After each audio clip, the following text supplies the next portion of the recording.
Happy Lunar New Year, beautiful friends, and welcome to the new moon in Aquarius, February 2021. This is a really powerful moon, an initiating moon that is going to unfold over the next 18 months with some really quite amazing results potentially. There are a lot of auspicious aspects around this new moon, as well as some tensions which we may be feeling. First of all, I want to express my gratitude and my respect to Wurundjeri people of the Kulin Nations. I'm speaking to you from their stolen, unceded lands, and I pay my respect to their elders, past, present, and becoming, to all First Nations people who are tuning in today, and to all of you who might be here. I am no expert in astrology. It is something that's quite new to me, but I found it of immense value in my own life personally, and I hope that the things I'm learning might be of value and of assistance to some of you guys as well. I am learning so much all the time, and it is something of a revelation to me. So on this new moon, I am planting the intention, amongst many intentions, that my understanding of this realm continues to deepen and that it is somehow of value to other people. This is a really powerful new moon. All new moons are powerful. They're potent moments in which we're able to plant some intentions that grow over a cycle of time, that come to a certain level of fruition at the full moon in that sign later in the year, which will be in July and August. We have two full moons in Aquarius coming, when we'll start to see the growth of whatever we plant at this particular moon. It's also immensely powerful and one of the most powerful moons of the year, because it's occurring in the sign of Aquarius with so many other celestial bodies. We also have Saturn, Venus, Jupiter, Mercury, the asteroid Pallas Athena, and the sun and moon in Aquarius. We haven't had such a packed sign of Aquarius since 1962, and that was a pretty powerful year as well. Of course, Aquarius is the sign of hopes and dreams and aspirations. It's a sign of the people. It's a sign of justice, equality, decentralized networks of power. It's the ways in which we are able to serve society by expressing our true and authentic gifts. So there is a lot to this new moon. Of course, it occurs in everybody's chart in a different house, so it will play out in different ways for each of us. However, at its core, it is asking us to get clear, to carve out some time to think about what we want to grow over the next 18 months. We will see the fruition of some of these intentions, or the budding of some of these intentions. We'll see what has grown in July and August, but then we'll also see in 9 months' time what is starting to expand in a more powerful way when the moon is in Aquarius at the same degree, at 23 degrees, and conjunct Jupiter, the planet of expansion and good fortune. So we'll really see it start to kind of grow in a big way in November this year. And then in August 2022, I think the 12th of August, we're going to see another full moon in Aquarius. And at that stage, there is a conjunction to Saturn. So we will really see what structures have started to take form in that time. Of course, because this new moon is happening in a fixed sign, Aquarius is a fixed sign, and it's squaring Taurus, which is another fixed sign, and we have Uranus there and Mars really activating some of these intentions through attention. It's slow growing and yet quite profound. The other thing that is immensely powerful about this new moon is that at the moment in which the new moon forms, and the new moon is basically a conjunction between the sun and the moon, Jupiter and Venus, the two benefics, are also conjunct in Aquarius. That's quite amazing and really very auspicious. It means that there is this really potent benefic force that wants whatever we're growing now to expand into good fortune. It's bringing good luck to whatever we plant right now. So it's really important to be very intentional about what we are generating here, what we're instigating, what we want to grow. Aquarius is symbolized by the water bearer. You know, people often think that it's a water sign, but it is an air sign. And the story of Aquarius relates to the character of Ganymede, who was a mortal who Zeus picked up and took into the heavens to be his water bearer. So there's this energy of needing to shine in some way, finding a way in which to shine our gifts so that they serve others. With so many planets in Aquarius at the same time, there's extra power in this moon. All of those planets are offering something to the germination of this seed. Mercury is still retrograde. However, it's moving into quite a dynamic phase of its retrograde cycle. It has just moved out of the conjunction with the Sun, so it's been energized by the Sun. It is just now moving out of a square with Mars, which has further energized that Mercury to take action on whatever it has needed to review. When Mercury is in retrograde, it is reviewing, revising, reconsidering, reflecting on something that may have been a reversal or requiring more work, redoing, reworking. And so having had a little bit of that insight about what we need to improve or restructure or rework, we're now able to take a little bit of action moving forward. And Mercury is moving away from the Sun and back towards Jupiter and Venus.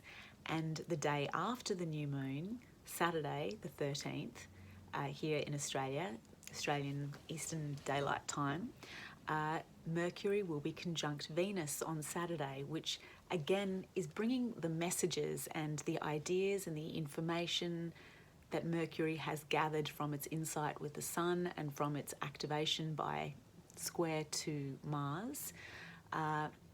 It's running into Venus, which is allowing a softening, a presentation of good luck, an infusion of good fortune, and really centering us in the heart. Venus relates to love, relationships, good fortune, a beautiful life. And she is ruling the sign in which Mars and Uranus are located, the sign that relates to a good life, that relates to resources, that relates to how we are able to generate a life that is rich and that supports us in a powerful way. The day after Mercury runs into Venus, it runs into Jupiter on Sunday, Valentine's Day actually. So there's this expansion again of the ideas and the intentions that Mercury has become aware that it needs to revise. And the next auspicious thing that happens in this little cycle is that Mercury doesn't keep going to bump into Saturn, the god of limitations, restrictions, and obstacles. It stations direct right after it connects with Jupiter, and then it moves back again and connects with Jupiter again, and then Venus, and then continues through Aquarius.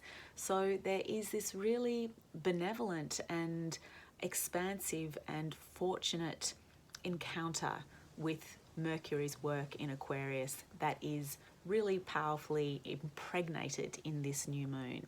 There's also a really strong sort of energy of feminine energy that always is around lunations, of course. The moon is feminine in astrology.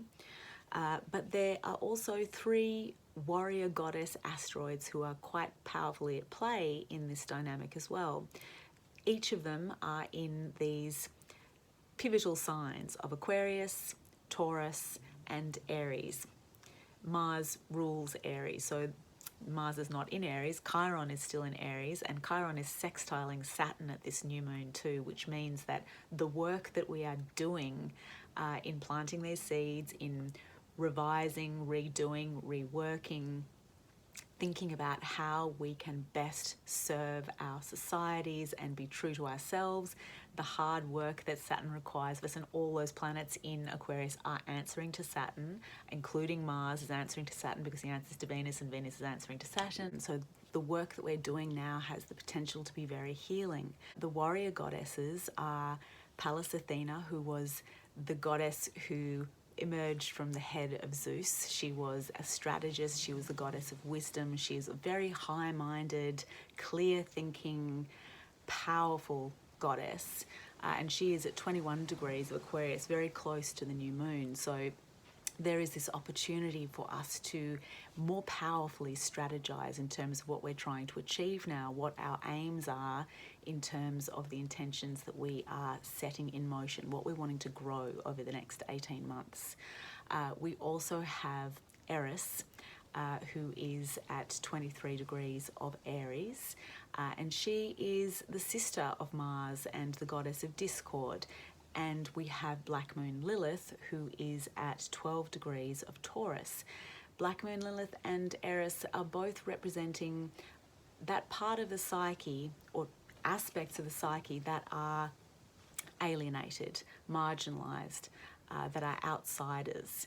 And so they are appealing to the part of ourselves that feel like we don't belong, that we are rejected, that our nature is not accommodated in this world. And this is in a dynamic tension with the energy of Aquarius, because Aquarius is really talking to us about finding our place in the world as freaks and outsiders and eccentrics. Aquarius is the sign of eccentrics and outsiders. Saturn rules outsiders. There is this tension between those two goddesses who were also rebels. Aquarius is also the rebel. Uranus is the rebel in Taurus. So there's a lot of this energy of how do we rebel in a powerful way that is generative, that is going to contribute to the development of a world in which we all want to live, that we are all equal within this structure, these circular overlapping structures of shared power.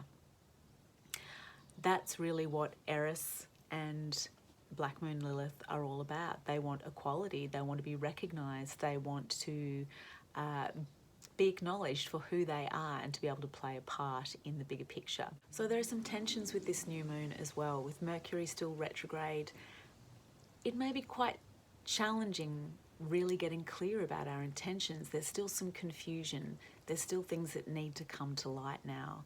And of course, with this ongoing square between Aquarius and Taurus, with Uranus there and building up towards an exact square with Saturn next week, there is some underlying anxiety. Saturn is a planet that rules depression and heavy foreboding feelings and the fear that things won't work out, the hard work that feels grueling. And Mercury is making us redo things again and again.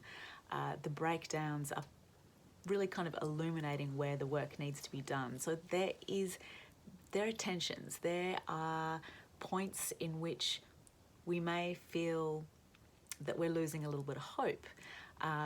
But Aquarius is the sign of hopes and dreams, and so we want to be giving courage to what we really long for deeply in our hearts. Aquarius, of course, is on the axis with Leo, and Leo represents the heart and represents, that childlike, creative urge to be self-expressed and to be seen and appreciated. Aquarius is the audience, and there is such an audience in Aquarius right now. It's so packed with planets looking over there at Leo. So there's this really strong feeling that all of those planets are assisting us in building some new possibility for the future. This translation of the light, when the moon crosses each of those planets, it brings a little bit of information, a little bit of the energy and the power and the unique characteristics of each of those planets to this new moon, to this new beginning. So the benevolence and the good fortune and the emphasis on relationships that Venus brings and on abundance. And with Jupiter, the expansion of our ideas and our beliefs and our understanding of what's actually possible, this ability to take a leap of faith. Mercury is making us really think about our ideas. Saturn is wanting us to do this work of maturity to build this new world and our own personal relationship to it. How we are going to play the role of being ourselves in service of the greater good.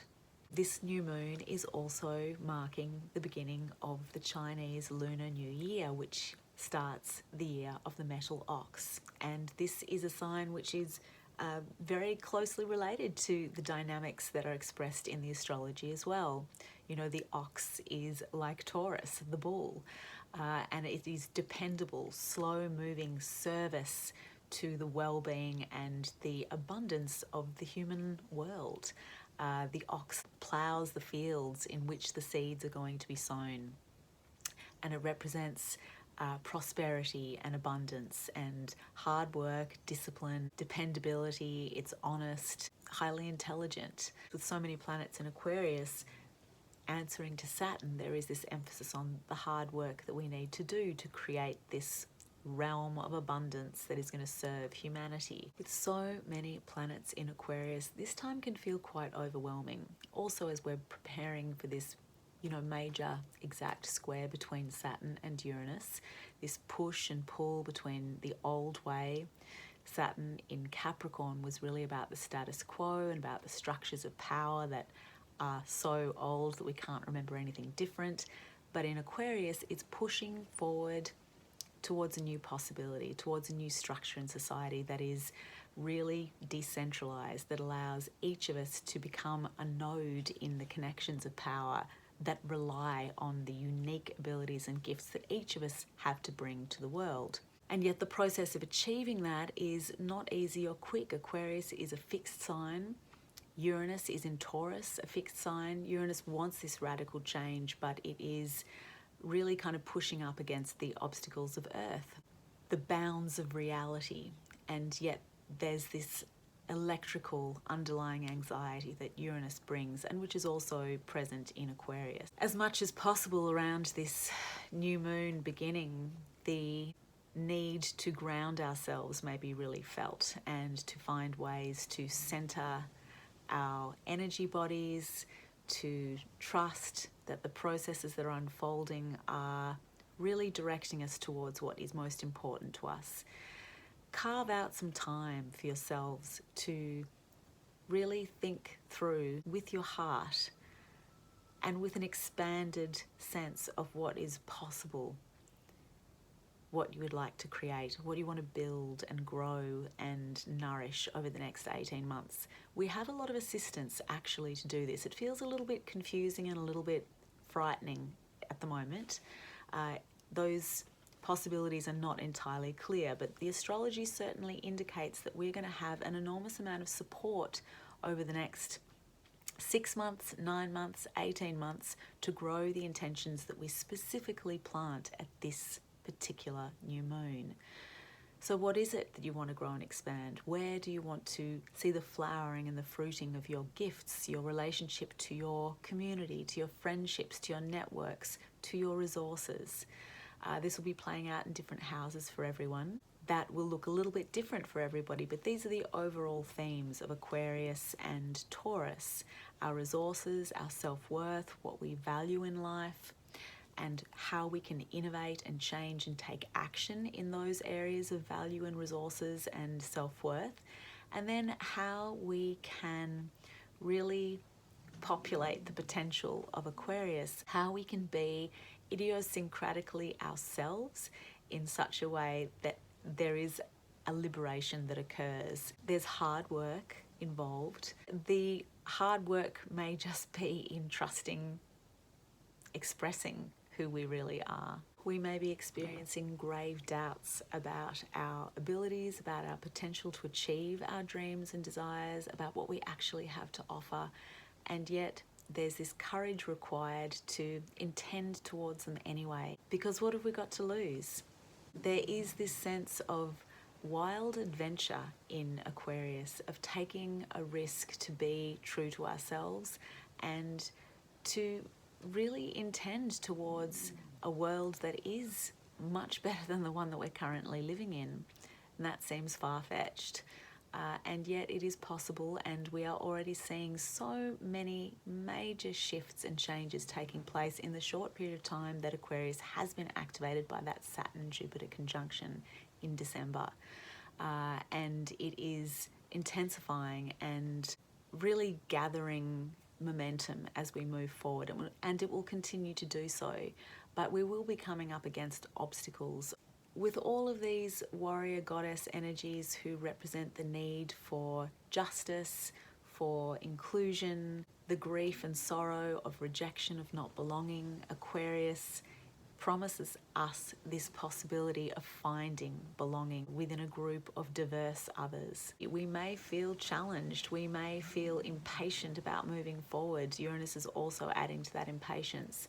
But Mars really activates and pushes us to take action, and Uranus is compelling us to innovate. How can we do things differently? So before I sign off, I wanted to pull a few cards for all of us, just to give us a little bit more of a feeling about what we can bring into this new moon activation. And I actually am posting another full video that goes through all the signs, and I'm pulling cards for everybody, just to give you a better indication of where your intentions are going to be most powerfully fertilized over this new moon period. So check that out on my YouTube channel as well. But for now, I've pulled a few cards for all of us. And the central card is conscious awareness. And that is so beautiful to me, because sometimes it just takes the intention towards consciousness for it to be more clearly revealed. Even if it's not immediate, it will come if we ask for it, clarity, and to be aware of what is actually taking place in our lives, being conscious about what's unfolding, what's being asked of us, what the opportunities are. Being conscious about all that it can offer us is going to be absolutely central to our ability to manifest the results that we're after. And those results are most definitely promised, because the card that we have in the East, which begins this cycle, it's the initiating new moon energy, and it also relates to our energy and power in this dynamic, where we find power in this dynamic. And we've pulled a sextile aspect, which is related to that Chiron-Saturn sextile, which we are experiencing on this new moon as well, which relates to the work that we do being healing of ourselves, healing some kind of wound that allows us to move forward more powerfully towards our dreams and aspirations. And that sextile means that it actually happens very easily, but it does take a little bit of effort. So our energy is required to heal the parts of ourselves that are going to be necessary to fulfill the dreams and aspirations we have at this time. And that Saturnian work is going to be very, very productive and powerful. And that's really interesting too, because the next card around, which is in the realm of the physical world, of the physical body, of identity, of the inner child, our relationship to ourselves and to our inner parent, as well as our inner child, we have Saturn. And that is saying that this is really where the work is taking place, in our identity, in our relationship to our possibly wounded child, and to developing a mature relationship with our inner parent, to be able to parent ourselves through the anxiety and the challenges and the disruptions and disappointments that we may experience through the process of delivering on these intentions and possibilities. Saturn always rewards in the end, and his rewards are mystical and profound, but he makes us work for them to gain maturity, and that is the name of the game in the world plane at the moment. We are at a pivotal point in humanity's history when we are being asked to grow up, and that depends on each one of us being able to grow up in our own lives, and that requires learning how to parent our inner child in a totally new and empowered way. And then that leads us to the next card, which is in the realm of the emotions, the subconscious, our inner life, our relationship to our inner self, the place we retreat to, also the place where we connect intimately with others. And we've pulled the future card. And that is really saying to me that the potential of a beautiful and radiant future in which we're able to connect with others and be at ease with ourselves is a promise of the future, and that future depends on our emotional health and well-being and the work we do to heal those parts of ourselves that are out of sync with a strong emotional and conscious life. And also that from that wellspring of the unknown and the unconscious and the parts of ourselves that we will continue to have revealed to us over time, that is the dark moon energy, that dark place, that is where the future grows from. Where the doubts are, where the fears are, is also where the seeds are. And so this future is guaranteed, and it's an emotionally rich one because it is in the sight of the emotions and the subconscious. And then we move up to the realm of the spirit, which is also the outcome of this cycle, and it is zero. And I love it when the zero card comes out because it is literally blank slate. Whatever you want to create, you have the power to create now, this card says, in the realm of the spirit. It's a collaboration with the spirit, so whatever we intend and whatever work we do towards our intentions, the universe conspires to assist us. If we plant nothing, the universe will plant something for us. If we plant something and it is up to us entirely what we decide to plant, the universe will definitely assist the growth of that dream. So they are really beautiful cards for this moon, and I just had to share them with you. There is a great deal of hope amidst the challenges of this time, and I hope you are believing in the possibilities that could come from your planting of seeds and intentions. I hope that you can all find a moment to create a little bit of ritual around your intentions today. Saturn governs rituals, and with so much magic in this new moon, with so much good luck promised with the conjunction between Jupiter and Venus, I hope you find a little bit of magical time in which to write down your intentions and your wishes, your aspirations, your dreams. What do you want to plant on this new moon? Light a candle. Sit in your garden. There's also really powerful energy now to kind of resolve any potential issues in relationships that may have been problematic. On Saturday, when Mercury returns to meet up with Venus, we also have a sextile between Mars and Neptune, which means that there's this beautiful opportunity to take action in relation to healing and forgiveness in relationships. There's this visionary, creative potential. That is a wonderful day for making art, actually, or for doing anything creative, because Venus rules art and Neptune rules visionary imagination. Mars wants us to take action, Mercury wants us to communicate. So that would be a beautiful time to do something creative, but also a really beautiful time to connect with the people that you love. Valentine's Day is also really auspicious this year because you have that connection between Mercury and Jupiter, and with all these beautiful intentions planted around the new moon and so much benefic energy, there's a lot of love. There's a lot of potential there to experience beauty and joy and connection in relationships. So, my darling friends, I hope that this does feel like an auspicious beginning for you all, and that you are able to trust in the dreams and aspirations that are really dear to your heart. And wishing you so much love and good fortune for the Lunar New Year and the coming time in which you are going to see the seeds of your intentions blossom.